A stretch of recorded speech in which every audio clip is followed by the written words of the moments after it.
Today I'll be talking about something that I really wish I knew when I first started fingerboarding.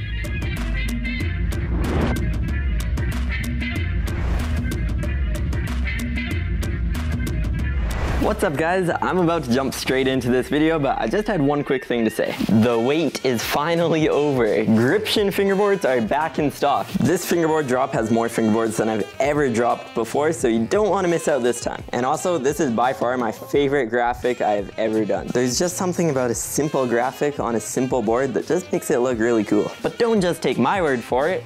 Just be honest. Do you think it looks cool or not? If you said no, I don't know what to tell you, but anyways, it does look cool. We have the dark walnut on one side, stained white veneer on the other, with the beautiful mountain graphic. My last fingerboard drop sold out in under 2 hours, so I made quite a few more boards this time, so don't miss out. Link is in the description, so go check it out. Now, back to the video. So I've been fingerboarding pretty consistently for the past 2 years, and something kind of just hit me the other day. I was reading comments on my how to kickflip tutorial, and a lot of you guys were saying one thing. Whenever I pop up to do the kickflip, my board kind of spins out to the side. So I did a couple kick flips on my own and I didn't really notice that, but then I tried a couple things to get the exact same result that other people had. And all I had to do was put my fingers a little bit closer to this edge, and then when I did it, it did exactly what they were talking about. Like that. So then I tried what happens if I put my fingers way on the other side, and something else happened. It kind of didn't spin very much and kind of went the other way. Now, I have noticed this for quite a while, but I didn't really put 2 and 2 together that this is one of the main problems that a lot of people have. So this one thing is something that I personally struggled with when I first got into fingerboarding, and I feel like a lot of other beginners also struggle with. So when I first started fingerboarding, I thought that the back finger didn't really matter all that much. I thought wherever the back finger was, it was the exact same thing. You're popping down and that's it. So I thought the back finger could just be wherever, and the front finger was the one that did all the work, which now that I look back on it, it actually makes a lot of sense that way. I thought you just had to have your fingers on the board like this. The back finger could be wherever, because if you popped it up like that, it wouldn't be any different than like that. So here's what I noticed. If you have your middle finger on the edge of the board like this with your pointer finger like this, when you pop the board up, it's gonna kind of push it out to the side like that, which for certain tricks, this is actually really helpful. But if you feel like you need to have your finger on the edge like that, but you're trying to do a kick flip, this isn't really gonna be that helpful. And the exact same thing applies to the other side. When you have your middle finger on this side with just kind of your finger on the middle of the board like that, this is gonna kind of pop the board like that. Versus on the other side, I will do that one more time so you guys can see. It kind of scoops it out that way. I know it went out of the frame, but you kind of could see that. And of course, I'm kind of exaggerating this a bit. Of course, you're not gonna do a trick with your finger like on the very edge of the board like that. I mean, who knows, maybe you do. Realistically, we're only talking about this much different. So say we want to do a kick flip. Bro, I just heard a creepy sound. I don't know why, but my basement is just full of like the creepiest sounds out there. Like, I feel like there's a demon in here somewhere. Bro, I heard it again. What's that? Bro, what is it? It's like a high-pitched like whisper sound. It's kind of creepy actually. All right, now that I'm scared, I will continue explaining. Ah, that's what it is. It's the buttons on this scraping on this. I'll put my mic close to that.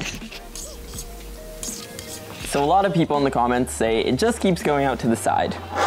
Or in other words, like that. That is perfect if you want to do varial heel, but that is not perfect for just a kickflip. So if you're ever working on a trick or just doing a trick you've done a million times, but it works out differently this one time, just think about these 3 main things that you can do. First, try the trick on one edge exactly the same as you would normally do it. Try it in the middle, and try it on the other side. I don't know why this sounds really dumb saying it, but it actually is really effective when you actually try it. So say we want to try a heel flip. First, I'll just have my fingers in the very middle of the board and try a couple. So that one, I kind of got the heel flip motion, but it kind of spun out like that. Now, how do we avoid this? Instead of having both your fingers in the middle, both on this side or both on that side, kind of do a bit of a combination. Have your middle finger on the edge of the board like that, with this finger a little bit more like that. You'll notice this if you're ever watching skateboarding videos. You'll see that depending on the trick they do, the feet aren't always in the exact same spot. So if you want to get that heel flip motion, but have it kind of going straight, you don't want it to tweak out to the side like that in a varial. So put this finger a little bit on the side closer to you and this finger on the side away from you. This kind of evens the board out, and this doesn't even just apply to the heel flip. This applies to anything. So that one, I did land the heel flip, but it was pretty tweaked out to the side. So that one was still a little bit to the side, but you do get the idea. Now the three most basic fingerboard tricks in my mind, which is the ollie, kick flip, and tray flip, I would recommend just having your fingers pretty much smack in the middle. I'd say for the kick flip, maybe have your pointer finger a little bit closer to this edge, but not too much or else it will spin out to the side. But for a tray flip, I would say the simplest is just right in the middle, like that. And again, this does affect all tricks differently. But I find the simplest way of thinking about it is if you have this finger on this side and this finger on this side, that's gonna put the board in that spin. And if you have them on this side, it'll kind of put it in a bit of that spin. And you can kind of just combine it like this to get the perfect pop of the board. I'll just try and ollie with them straight on the board like that, and then one like that, and one like that. So this is straight on the board, like that. This is with them kind of twisted out like that a bit. I think I did like a half heel to pull back to kick flip, I don't know. But I noticed when doing it like this, it kind of gives it a little bit of a spin to this side, which makes it a little bit easier for doing heel flips, so then it doesn't get into varial heel. Now if we do it on the other side, it definitely wants to spin this way. Now if we do it on the other side, it kind of does that. Now that I'm saying this out loud, it sounds kind of confusing, but it actually is pretty simple. Honestly, just play around with this strategy and you'll definitely find that it makes certain tricks a lot easier to do. I really started to notice how important this was when I was learning heel flips, because when it comes to a heel flip, I kept on just doing varial heels like that, that's not a heel flip, that's a varial heel flip, which on a skateboard I guess that's actually more difficult, but on a fingerboard it's a bit easier like that. But for getting the board straight for a heel flip, you kind of just need to combine your fingers in different ways. I would have progressed so much faster if I knew this when I was a beginner, so I hope this video helps somebody who's just starting out fingerboarding. Anyways, that is it for this video, guys. I hope you enjoyed it and found it helpful.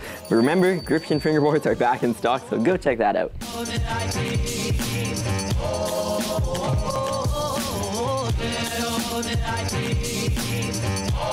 That is it for this video. Thanks for watching. The subscribe button is over there, one video there, another one over there, social media links and fingerboards in the description down below, and I will see you in my next video.